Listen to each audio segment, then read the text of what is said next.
Welcome to the Rim Break Rodeo. We hope this video helps. You begin by powering and connecting the device. Make sure the iPhone XR has at least 50% battery or stays plugged in. Once done, plug the lightning cable into your computer, open Finder or iTunes, and keep the phone nearby. You do this because an interrupted restore can brick the device, so stability matters. Next, you'll force the phone into recovery mode. This is the only way to override a lock screen hang when passcode entry is impossible. You press volume up, immediately press volume down, then press and hold the side button until the recovery mode screen appears.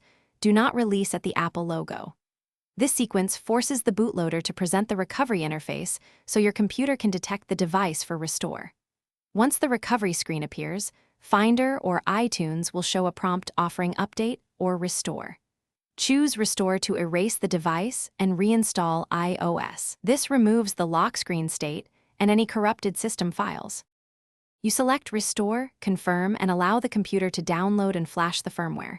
This wipes data and reinstalls iOS, which resolves the lock screen freeze. Make sure to keep the cable connected until the process finishes, because disconnecting mid-restore can leave the phone unusable. Once restore completes, set up the iPhone as new or restore from an iCloud backup.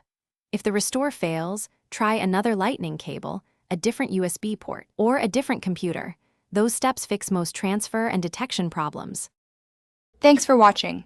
Consider subscribing if we helped you.